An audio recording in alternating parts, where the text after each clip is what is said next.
don't even know how to start it. This is the beauty of editing, because... Oh, that's true. Okay. Yeah. Yeah. I don't know why. Was it Bertina that was like, oh, are you guys going to go live? Like, yeah. Absolutely not.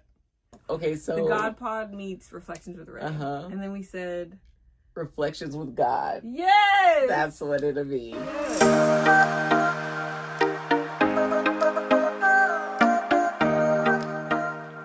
God. Yeah. Yay! Do you want to introduce yourself? Okay. Hi, I'm Keandra from theGodpod. And I'm Ashley, or Ray, from Reflections with Ray. Yeah. And this is Reflections with God. Yeah. So welcome. This week, we're going to talk about intimacy. Intimacy with God. Yeah. Where do you want to start? Okay, so you're in the middle of a series, or you're about to start a series. Yes. Well, I started a series and then I didn't make another video. So what was your series? Faith and Trust. And I'm in the middle of a series where I'm talking about marriage and discipleship. And so it goes together. Yeah, it does.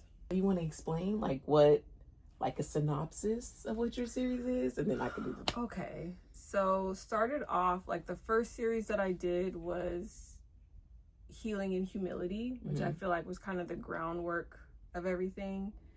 And then the next series God gave me was Faith and Trust. Now you have to really, really trust me in this next season. Now that you've humbled yourself and you're in the process of healing, you got to trust me and you got to have faith that I know what I'm doing. In that, I feel like he just started putting me in all these scenarios where I had to trust him and have faith in him. And it was I almost couldn't make a video because I was just learning it all in real time. Right. So I didn't know where to start or when to kind of throw in, oh, I had a reflection about this. I didn't even know where to begin. Whereas in the first series, I feel like he gave me title after title, topic after topic. And this time it's a little bit different.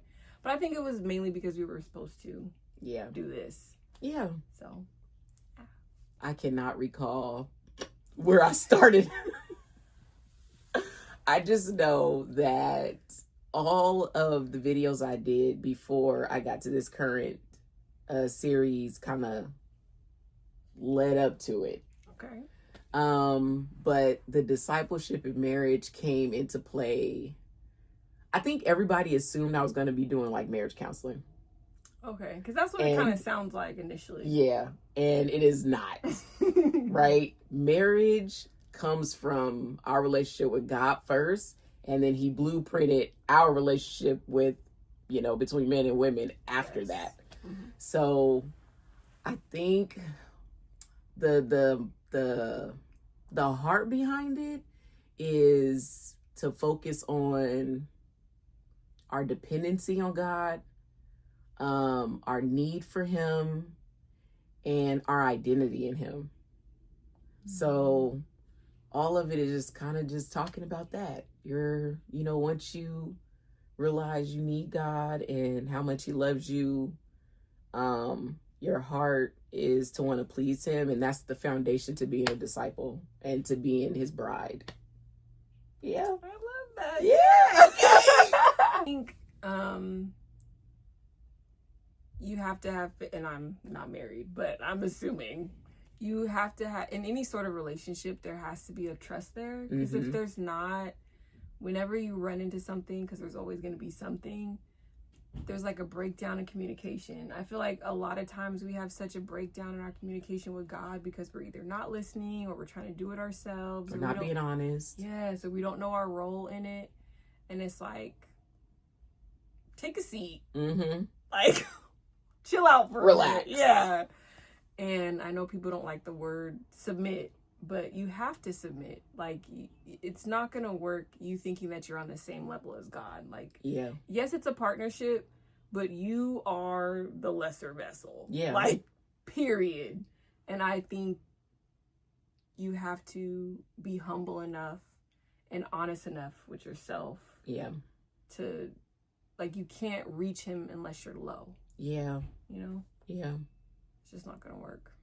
Yeah. I think the disciples got that, there was that part where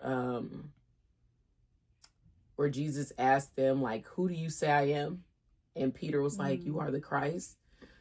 For him to realize that he wasn't just walking next to any old guy. Yeah. Like, you're not just prophet. any old dude. You're not just a regular prophet. You're not just a regular teacher. You are the Christ. You're the anointed one that was promised to us. And that takes humility. That takes trust. Yeah. That takes faith, because it's radical. You're going against like everything that the religion and the culture was telling them how Jesus or how the Savior was supposed to show up, how the Messiah was supposed to come. And you're saying that this carpenter who's pitching tents outside of Galilee with a backpack from Nazareth, this little knucklehead from Nazareth, not knucklehead, Joseph's son who was building tables. Yeah, that's how they were talked about it. Like, if you notice those little snippets and digs they make, I'm like, they were throwing shade. They were, and I was like, yeah. Oh So gosh. That was a radical statement. You're the Christ. Whoa. Wait a minute now. You know what you're doing here, Peter? And that's when his name changed, right? Yeah. Which is what you were talking about with identity. Yeah. Like, when we acknowledge God for who he is, then our identity is revealed. Good. That was really good, because I didn't catch that. When we acknowledge God for who he is, that's when our identity is revealed.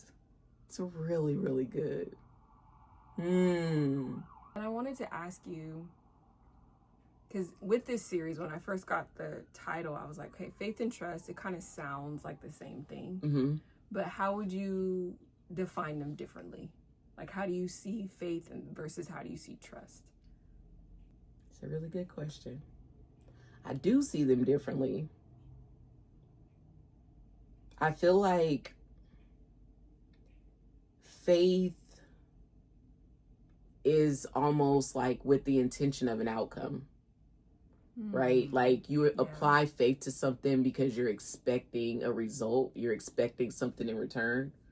Whereas trust, it's following even when you don't know where you're going or know if there's going to be a reward or a return. Like, it's just a trust in knowing that I'm going to be cared for. Regardless if you actually like get something out of it. Right. Like, my kids trust me because I've proven that I'm going to care for them. Yeah. And so that trust kind of like emboldens their faith in me. It's like without a shadow of a doubt, I know mom is going to be mom. Yeah. Like, and even if they don't get what they want, they still just be trusting because my track record has proven me. Okay. So I think you can trust God and still sometimes struggle with having faith. And I think the opposite, you can have strong faith and still struggle with trusting God. Interesting. So, like, trust is kind of what fuels our faith. Yeah. I think trust is what makes us want to follow. Okay. Because there's a lot of people that believe in God, but they don't follow. But they don't follow. Like the rich man who was like, "Oh, what can I do?" And he was like, "Sell all your stuff and follow me." It's like he believed, or I guess had faith. He had faith enough Jesus, to know that Jesus was Jesus. But he didn't trust him enough to sell everything that he owned and depend on you. And you ain't got a house. Listen, man. You don't know where you're eating next? He did not know where his meals were coming from. Like, at all. And that's, when I really think about it that way and how nomadic he was and his followers were, it would be hard for anybody to do that. Oh, for sure. But especially when you come from, like, I don't want to say higher like that, but when when you have everything, when you don't need for anything. Yeah. You have your house, you have money, you can go do this, you can go do whatever you want. Yeah. To choose to lay that down is like a whole nother level. They were trusting him. And I don't remember a lot of instances where the disciples, maybe a few, maybe a couple, but usually they were not complaining about their situation. Yeah. They weren't complaining like Judas. You know. We all know what happened with him. Don't be a Judas. But they were just going with the flow. They did not know this man. He walked up on them and was like, follow me. Come on. And they just went. And that like when you have a whole life. Like imagine if tomorrow Peter was married with a wife and mother-in-law at home. And dipped. Did he even know that first time after the whole situation with the fish, he just went, right? So it was like, you didn't even go home and tell your wife. Fishing. Like, quit fishing. Yeah. But then in their case, I mean, they saw in that moment what he was capable of doing. And so it was kind of this undeniable. I think for some people, when they had that undeniable moment where it's like, look, I can't explain this in any other way than it was God. I think those are so special for many reasons, but especially because it kind of thrust you in. Whereas some people who they're maybe curious, but they haven't had an encounter like that. Yeah. They maybe will drag their feet a little bit more, or when you haven't had that undeniable moment, sometimes I think it makes it harder to just drop everything and go. Do you think it's real if proof is required?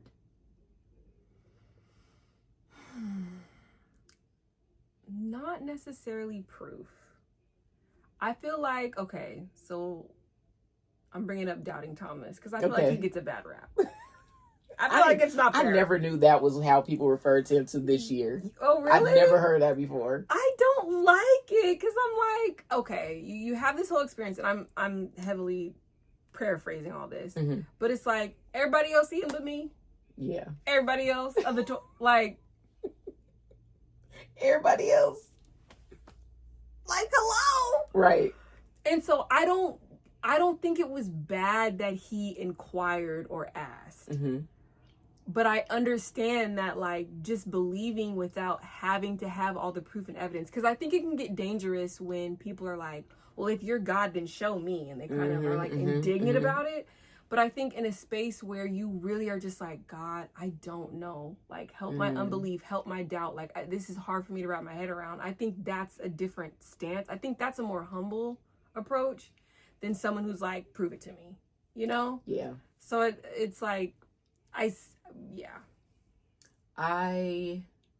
think about that, and I'm always looking at God, what, he always has a plan within the plan, and he uses people that will also get what they need out of it. Yeah. So he needed that faith to know, listen, let me stick my finger in the nail holes. Yeah.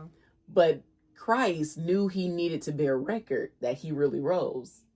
So two things got accomplished. He grew in his faith because he saw, felt, touched. And here we are today. That's no, it's evidence. This is all evidence that people actually saw him, witnessed him, touched him. Jesus was a real person after he got out of the grave. That's crazy. And he knew it was going to be more Thomases. Yeah. That needed to know that his resurrection was real. And even when we think about intimacy, when you're look at it when you're dating or courting someone, right? They do all these things to prove that they're considerate, caring, can be a provider, reliable, trustworthy, right? They do all these things, and then you as they're showing you this, was that correct English? as they're showing you. As they are showing you this. Okay. Yeah. Your trust in them is built. Okay. And so when you finally get to the point like, okay, this can go a step further. There's like this foundation created. So I feel like if people looked at the relationship between us and Christ in that same way, mm-hmm. Christ, when he walked this earth, died, all that was his courting. That was him laying out who I am as a partner. And wow. I love that. And that's the foundation. And then now you have this trust, you have this freedom to experience intimacy with God, because he has proven he's trustworthy. He has proven he's reliable. He has proven he'll provide. He has proven he'll lay down his life for me. Yeah. He's already proven it. So now you have the building blocks laid to have this incredible relationship with him if you decide to trust him.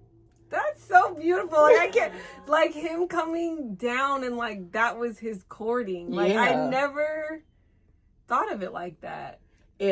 So I didn't study this in depth, but I started to because I thought it was really interesting. I was listening to John Bevere. I love mm-hmm. him.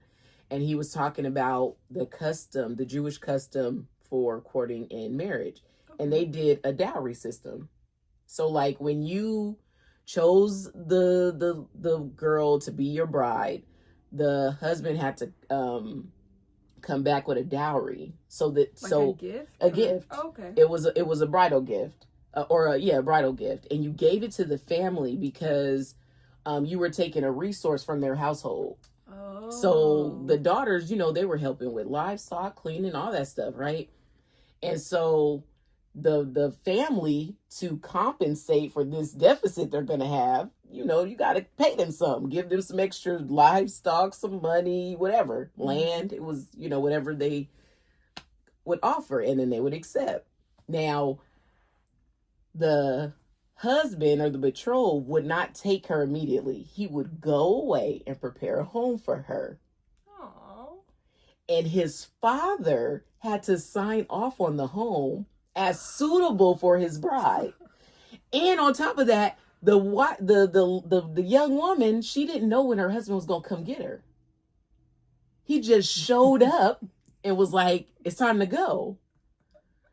And I'm like, Jesus, like God literally modeled it exactly after that. So it's like, wow. And God, Jesus was both the fiance and the bridal gift, all wrapped in one. And he's away preparing a home for us. Yes. And this is our time now. We're in preparation. So the bride, she had to go through all her stuff. Yeah. Make sure she's ready. She had to have her bags packed because she had no idea when he was coming. Keep the oil like lit, right? Keep the lamps trimmed. Yes, exactly. It was the same. That's how it breaks down. Keeping the oil in the lamps. So when he came, and usually he came at night, so that he can get her by surprise. So the family and everybody get woke up. Oh, you about to get married. That is like beautiful. Gosh, yes. And they were considered married, even though they were just fiance. That's an American term, but they were considered married once the father and the husband came to that agreement. Wow. So even now, even though Jesus says when he comes, we'll be his bride then, he's considering us already in this moment married to him. So the intimacy, right? The closeness, wow, all that stuff, we're experiencing it now. And then he's going to come and take us back to our house and be like, yeah. That is so, like, that's why studying those particular customs and, like, even learning what certain words meant in that context is so important. Because if we take present day meaning for everything, we miss like the depth of what God is really trying to show us and tell us. Because when you translate from this language to that language, it's of course good that it's in several different, a whole bunch of different languages for people to take in. But just knowing the origin is really important. So I love that you shared that, because I'm like, oh, like that's literally the model. Yeah. Yeah. Like that's literally it. Yeah. I had a question about intimacy. Mm-hmm. So recently, as God has been really kind of wanting me to be present and asking for intimacy with me specifically, I realized that as much as it's something that I want, I really don't know how to do it, because I feel like in most other areas of my life, it's not called for. Mm-hmm. Like you can kind of get away with doing surface things, or, I'll do this or I'll do that, or I'll give a little bit of my time, or I'll put a little bit of effort here, but you don't really have to give all of yourself to anything. Yeah.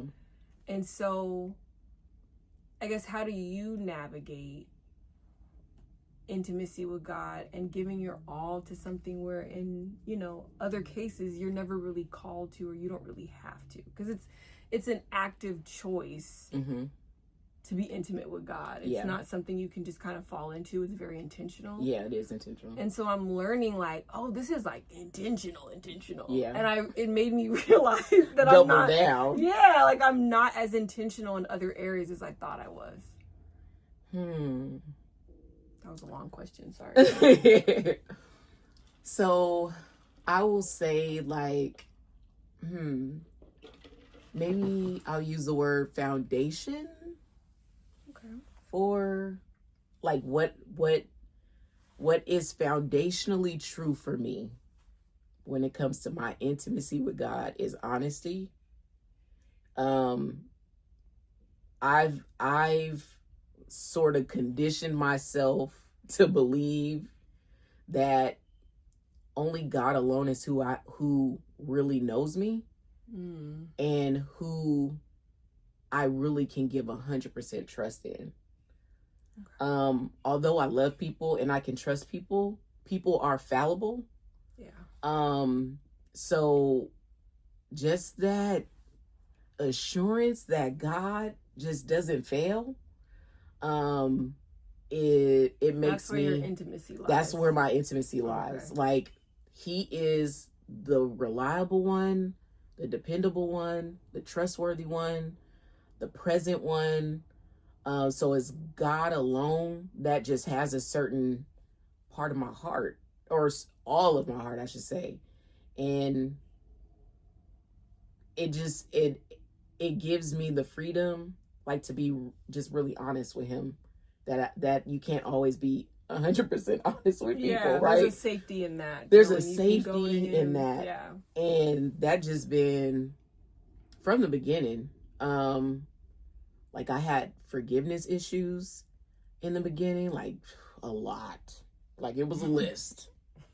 And I just was like, who can I talk to that won't judge me or won't justify it? Who can I really release my heart to? It was hard for me to cry in front of people for a lot of years. So it was like, when I realized God could be that person, it just was like, oh, this is my safety net. This is where I could go. Like when I'm mad, when I'm sad, when I'm happy, when I have the best news, when I have the worst news, I share it with him first. When I have the best ideas, the worst ideas, when I violated commandments, I go to him first. Like, dang, I didn't mean to do that, Lord. I'm really sorry. Like, and it doesn't, he's not like, I don't want excuses. Like, people are sometimes abrasive. They don't always have the right words. They don't always have compassion. God just always has what I need. And even when he does reprimand or correct me, it's always done in love. Like I feel the love. I don't feel condemnation. Yeah, exactly. So that just goes back, like, every time I try God, it's that scripture, I think it's in Psalms, oh, taste and see that the Lord is good. Mm-hmm. every time I try him, I find out he's good, and it just like fortifies that idea that this is the one that gets 100% of me, like nothing withheld. Oh wow! All the dark stuff, all the just wicked. Because he knows anyway. He knows. That's the other thing. He knows anyway. So what are we hiding for? I read that scripture. It says that the eyes of the Lord is always beholden. I was like, whoa. Wait a minute, God. There, you have no privacy. You have none. Like, he already sees, he already knows. So it's like, well, why am I lying or avoiding the topic in prayer? Why am I, putting this off limits? It was like, you already done seen it, and you're still blessing me in the midst of it. Yeah. So I might as well talk to you about it. And it's giving him that access, trusting him enough. It's like a two-way trust. Mm-hmm. Like, I feel like trusting him to act or do whatever it is that he's calling you to do. But then you're also trusting him with, like, your inner self. Too. Yeah. It's like, it's both. And they can be separate. Like, you can trust him to be like, oh, yeah, like, I know the Lord's gonna, like, pay this bill or whatever. Something external. But then you won't trust him with your internal feelings, or like you said, like you'll be praying, but like, then that he can heal me. He can really heal this. Yeah. And it's like, there was something, I can't remember what it was, but there was something that I really had questions about because I didn't know what to do with it. But each time I would pray, I wouldn't ask him about it. Mm-hmm. I would just kind of talk about other stuff. And then, I was like, oh, God, like, I wish there was someone that I could talk to about this. And he was like, hello? I'm not the all-knowing one or nothing, but... Like, I'm not, like, completely fully wise and, like, and I was like, oh, like, I didn't think... Not that I thought he would, like, say, oh, that's unimportant. Not that I would ever think he would say that, but there was a part of me that said, it's not that important. Oh, I was brought up hearing... that God wasn't concerned with certain things. Like, that certain things were trivial or you should know better. You don't need to take that to God. You need to get that, out of, like, who else gonna remove it? Because I'm not strong enough to do it. And, like, who's to say what's too small or, or anything? Nothing. And, there's also the aspect of, like, understanding that word privilege because of where we live, right? And that made me feel hesitant to ask about certain, like, first world things. Because it's like, there's people that it's are like starving. survivor's guilt. Yeah, like, and God is like, I blessed you in this, you know? And what I'm learning about his favor and his blessings is that it really isn't impartial. Yeah. Or partial. And suffering is relative. Yeah. Like, what I would consider super hard or super trying for the next person, it might not be. And then, so... It doesn't make it less. Yeah, it doesn't make it less. Yeah. I would dumb down, like, things that I would feel sad about because I would, like, know other people were facing harder. Like, that person just lost their child. So, and you're over here crying about, somebody said they didn't want to be your friend no more. Like, like, it made me feel like, girl. But I think it's like, pain is valid. You feel it. That sting in your heart is real. And you don't let it fester. And it can get in the way regardless of what it is. Like, even if you consider it something petty or small, like where I work, just with family law, there's a lot of arguments that from the outside looking in are like, wait, you're arguing about this? Yeah. Like, why, you're super mad? But if you're in it, it's hurtful. Yeah. Like, you have a child with this person, or you're married to this person, and something that they did or something that they said hurt you. Yeah. So I could be hearing the argument, not knowing all the details or having the emotions of it, and I'll be like, oh, that's kind of silly. Mm-hmm. But like, if I was put in that person's shoes, like I would understand where they're coming from, and I feel like God doesn't have to put himself in our shoes, like because he already understands. Yeah. I think it's a practice in gratitude. Like,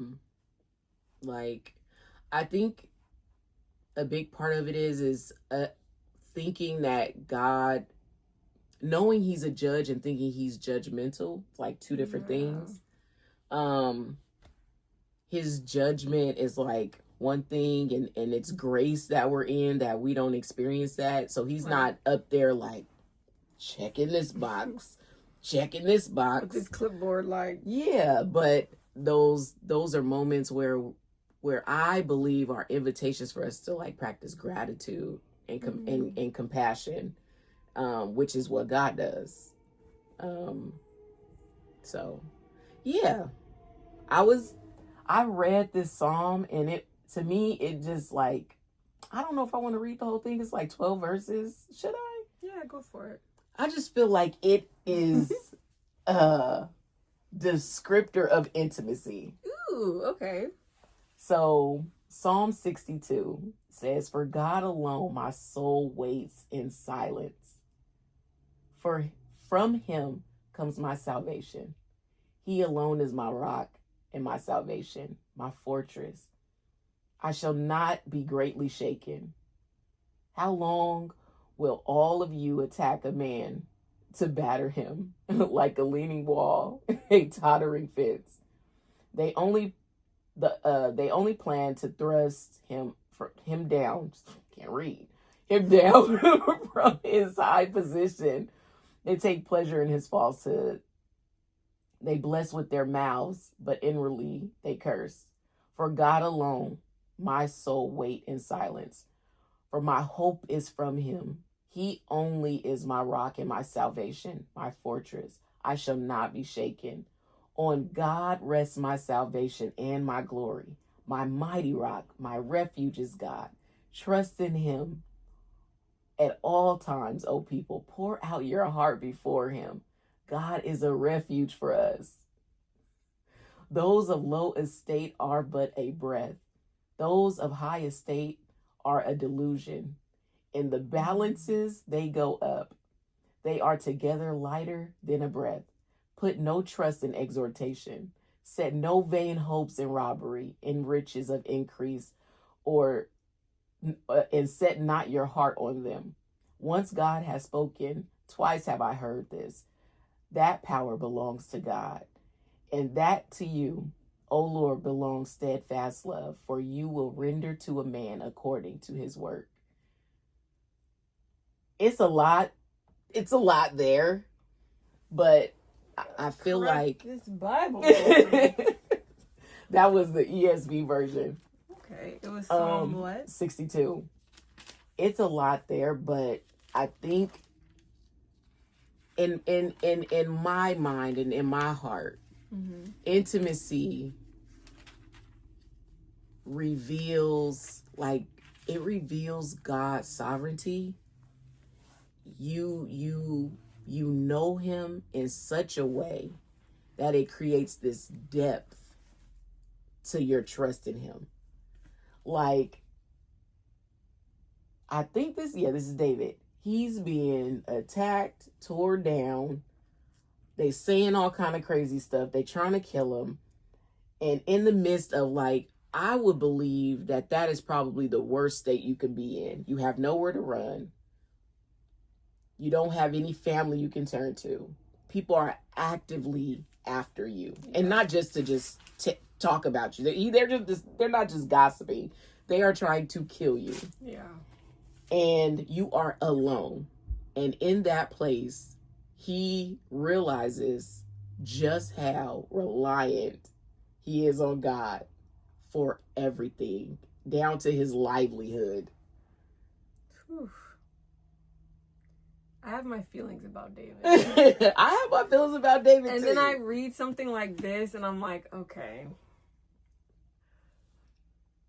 A man after God's own heart. I get it. Because it's like my soul waits silently for God alone. Like only God am I waiting out for. Only him. Unless he's in it, I'm not even coming close to touching it. He did a whole lot of crazy stuff, but when I tell you he did not care about losing it all, he didn't care about losing it all because he was like, God though. But God though. Need to be a t-shirt. Like whatever you're facing and going through, but God though. Like, just can't beat that. Trust in him at all times, you people. Pour out your heart before him. There goes that honesty. Pour out your heart. And like, it's that feeling when you realize you can really trust somebody and you're like, oh, you didn't, God's not going to run away. Mm-hmm. He's not going to be like, I'm too busy. He's not going to be like, you know what, I don't even care. Like, it's such a safety. It's such a like you're just being held. Yeah. And it's like emotionally, mentally, physically, spiritually, in all aspects. Yeah. You're being held. Yeah. A calm resolve to wait. That's what it says. Like as the title for Psalm 62. A calm resolve to wait for the salvation of God. Mine says, my soul waits for God alone. And I had never read that before. I went to the Bible app and went to Psalms. Mm-hmm. And I just kept clicking over. And then I was like, man, what's this? And then I read it and I was like, man, this is like a really intimate. It is. And that last verse for him to say, steadfast love belongs to you. I think what hinders people from like really experiencing intimacy with God is disappointment. Yeah. Measuring God by man's failures. And once we start looking at Jesus as God and not as just some other guy or some other person, I feel like that connection can like really take root. Realizing that he alone is the only one worthy of all of that love. And when you give God all of you, he can strengthen you to be able to deal with people. And disappointment, it doesn't have the same sting because your mind shifts to know that everything I need and desire will come from God, not from you. If we looked at our relationship with people as iron sharpen iron, I feel like it would be a lot less disappointment when we realize I'm here to better you and challenge you, and you are here to better and challenge me. Like it's an opportunity. It's an opportunity to mature. So we go up against people in their shortcomings, but those shortcomings, it rubs up against us in some kind of way. And it's that invitation to mature. And you stay connected to God. That's who you draw the strength from to be able to keep enduring with people. That's what long suffering is. Long suffering is not just going through like hardship for a long time. It's dealing with people. Man, because he got to deal with all of us. He got to deal all of us with all of us. And I don't know if he got to deal with people in heaven. Like, is he taking reports? Like, I don't know how it's ran up there. I don't know if the cherubims are like, hey, Jesus, we need this, on aisle 8. Like, I don't know. I don't know what God is doing as God. Aisle 8. You're funny. But like, I don't know. You know, like, is he managing that can't in? know the fullness of all that he. And that was one of the things, like, growing up that was hard for me to grasp. Like, sorry. It's about that time. No, I just. Gosh, it's been a long day, but this is good. 42 minutes. Okay, we're doing good. This is a good little epi. That's the name. That's the nickname that you call an episode. Oh my god! Nice little epi. I thought you were about to say like EpiPen or something. I was like, what's happening? One of the things that was hard for me when I was growing up, like, how is he everywhere all at once? How is he hearing my prayer and someone else's prayer? Like, and it just goes to his sovereignty. He's not human. Yeah, like, it's beyond your comprehension. And once I accepted that, that it wasn't going to ever be something that I could figure out or get some grasp on, I think that made it a lot easier. And I thought that the bigger moves in God would ultimately be harder. Like, leave the job, leave the relationship, talk to, make this uncomfortable conversation, all that stuff. But it's all that's external, and it's difficult. It has its difficulties, but it's all the internal work that people have absolutely no idea about, that he's just coming for to, like, poke and touch. Identity. Yeah. And it's like, that's the stuff that's hard. There's no blueprint. Like, and you can't go further in him without doing the internal work. Yeah. God is simultaneously dealing with the person you think you are and the person he says you are at the same time. Oh, man. And he's like, okay, I know I'm talking to who you think you are, but then my reply is going to be to the person who I say you are. Yeah. And you have to get that version of you up to this version. Yeah. I can't even deal. Like 3 hours of dealing with people, I'd be needing to go to the bathroom, and I don't even do anything. I just stand there, just let me get 5 minutes of breathing. I mean, I think of, like, all the emotions, right, that you could feel.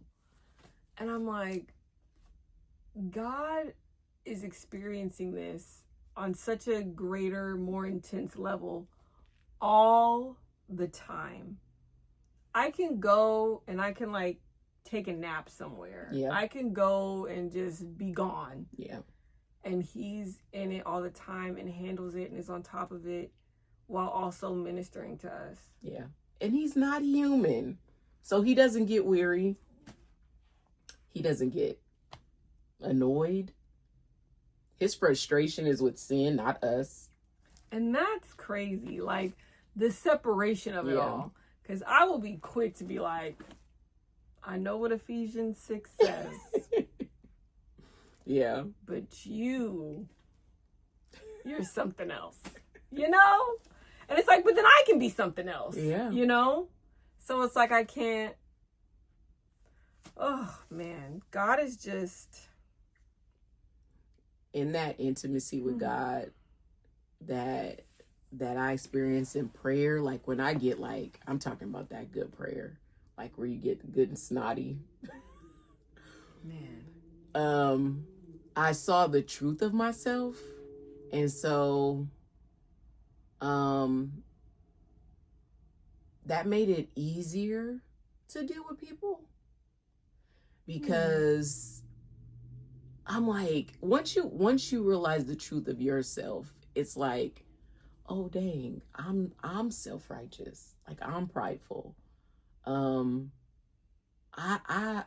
rude, like, I'm capable and have been in all those. I've caused offense. So like when people violate a boundary, I'm just like, I mean, I've done it to someone intentionally and unintentionally. So, but I feel like that comes from the closer you get to perfection and holiness, the more you see yourself as who you really are. And because self-righteousness is a huge blocker when it comes to intimacy with God. If you can't see who you are and your need for him, always, like, it's not just until the day you die. Yeah, it's interesting to me. There was someone who, they know the word and they, have been through things, and I know that they believe in God. But I remember we were talking about Hosea and Gomer, and in this conversation, someone was saying, like, we're the Gomer in a situation, and the person was like, oh, I'm not Gomer, I didn't do all that. And it wasn't like she was saying she was so much better. She was just saying, I didn't do that. And I'm like, but on some level you did. On some level you did. When we got to start seeing sin as anything we put above God. It's not just the fornication. It's not just the, I don't know. That's like the big one. I feel like that'd be the big one that people judge their righteousness off of. And like, I'm not out here fornicating. And it's like, but you're a liar and a gossiper. And a you think that because you're not doing this one thing that you're better than other people. And that's a problem. And I'm glad that we actually got into fornication of all things. Only because as I was just thinking of the word intimacy and like what that means, right? It was almost kind of weird to talk about it with God, because it's like, am I supposed to be doing that? Like, that's weird. But what it made me realize is that in the area of connection, lust, all those things that can cause, I think, a lot of people to stumble, like, when you have intimacy with God, I feel like you're less likely to fall into things like lust. Because what your spirit is actually wanting is God.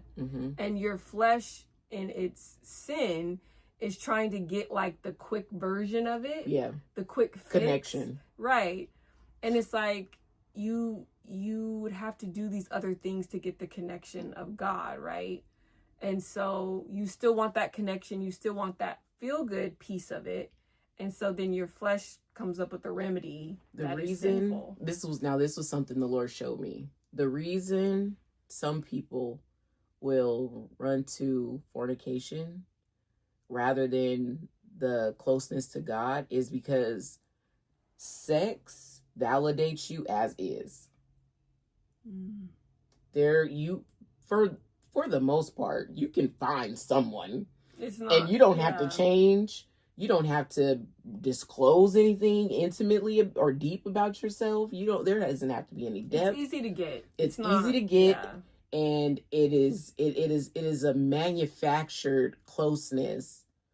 Because really at the end of it is, no matter whether you're extrovert, introvert, whether you're a people person or not, whether you consider yourself a lone wolf or whatever, we desire community. And we desire closeness. God created us that way. So we do things to manufacture it ourselves, but I think because it's quick, and it's immediate, versus when God does it, he's not going to put you in relationships unless you're able to steward them. So it takes more time. It takes more time for you to get friends and to find the husband or the wife and to find the church, and you don't it takes wait, more and to find the career and the job. It's impatience. It's a reason the Bible says, let patience have her perfect work. It's like all these little tidbits. She be dragging her feet. She drag her feet on purpose. She drag her feet on purpose. Because he like, you know what? So I remember, this was I got a real example. Okay. I was put in a position, this was years ago, where I had gotten $10,000 cash. Oh, okay. In my hand. Right? Really? $10,000 wow. cash. And before I got it, I had, I would do this, all these responsible things you do. And I was like, let me get that. I could turn that 10 into 50. Like, I was just saying all kind of stuff. Don't even know anything. Got the money. It was no. It was gone. I don't even think I own anything from it anymore.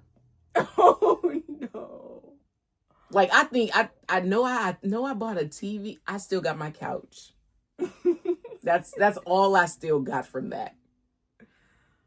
I was just, you would have thought I just signed with the NBA or something. Like, you would have thought, but what it showed me was, you can get something, and when you refuse to have patience and find a way to make it happen, you don't steward it right. Had I been patient, it could have been more. But I rushed, agreed. Impulse. And it was more money that I had at that moment, because we are very nearsighted. Yeah. We're very small in our thinking. We go based off of immediate needs and immediate wants and immediate desires and goals we want to get to now. Yeah. And God is like, but I see 10 years down the road from now, you don't see. Yeah. I see you're going to have another kid the following year. You didn't know that was coming.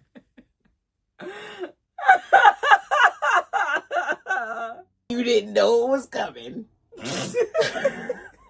But, you know what? Sorry, go ahead. No, go ahead. It was just, that's the importance of patience. Patience, yes, take forever.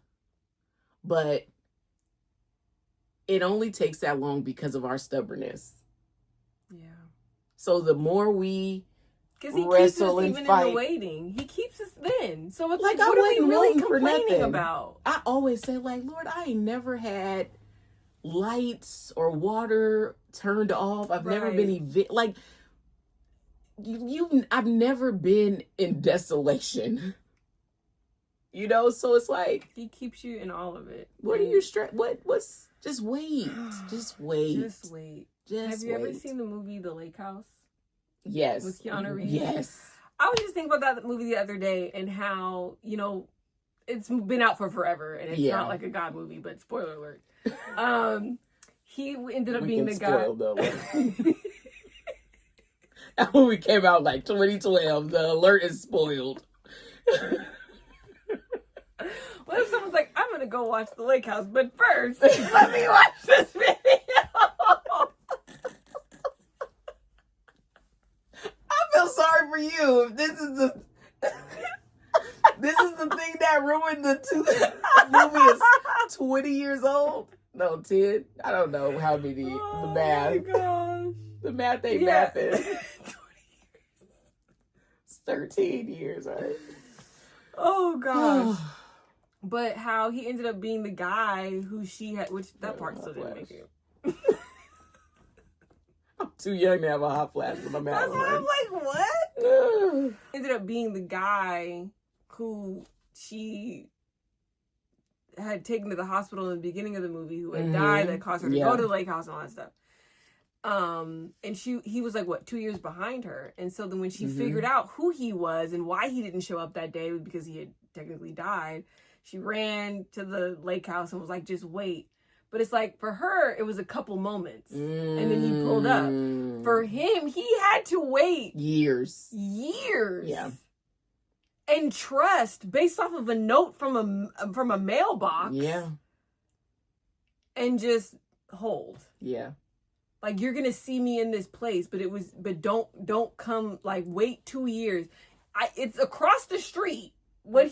she's across the street from him initially. Yeah. And he could just cross the street, but that's unto death, right? Yeah. But if he just waits, then he can have ultimately what he wants. But I think about that and I'm like, if God was like, here's this thing you've been wanting, but you have to wait 2 years to get it, 5 years or 10. And you think about everyone in the Bible who had to wait. Yeah. And it's like, or when they were like, oh, you're going to have a child. And he's like, all right, but like, I'm like 80 or however old.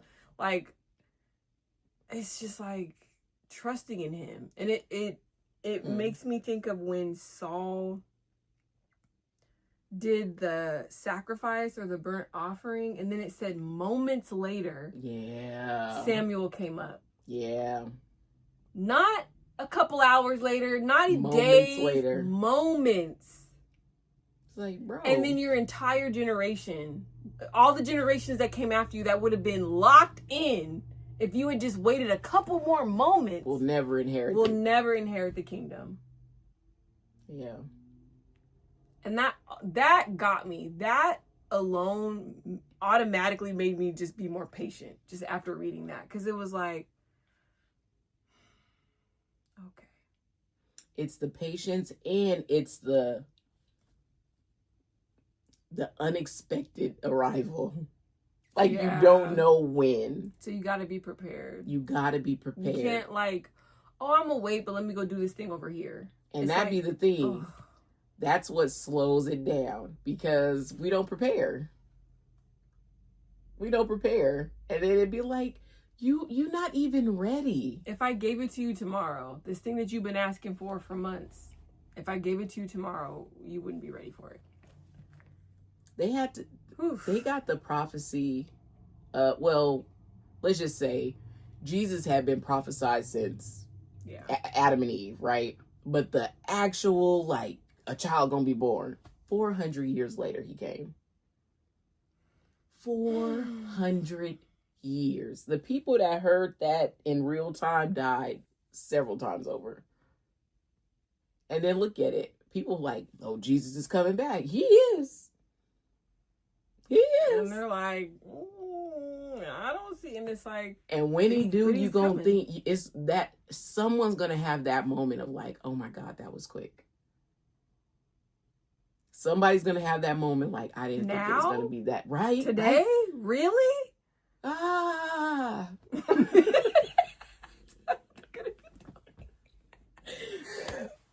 Like, people just start going up the other like, ah! It's gonna be weeping and gnashing of teeth. Ooh. Take me on up, Lord. Take me on up. Ooh, I want to go home. Man. But it's all starting now. Eternity has already started for those who believe. We're already in his presence. We're just, stuck here. But we've already... It's already begun. It's already begun. We're already being judged now, being perfected now, all of it's already happening. That's crazy. Mm-hmm. And that's why God reminds us so often to like build up our treasures in heaven and not here, because all this will waste away. Like, you're focused on the wrong thing. Yeah. Focus on this thing that will have an eternal lasting effect, not this thing that's going to dwindle. Okay. No, yeah. Is there anything else? No. Are we good? I feel like this was a success. Yeah, we can do this more often. This is cool. Yay. Reflections with God. Yes, I love that. See you in the next video. See you in the next video. Well, it'll probably be an individual one. Well, this is going to be on both channels. Yes. Yeah. Oh, okay. Both channels. Yes. The GodPod and Reflections with Ray. You can find this both places. GodPod and Reflections with Ray. You can find it on YouTube. Yeah. Thanks for watching. Thank you. See you in the next video. Bye.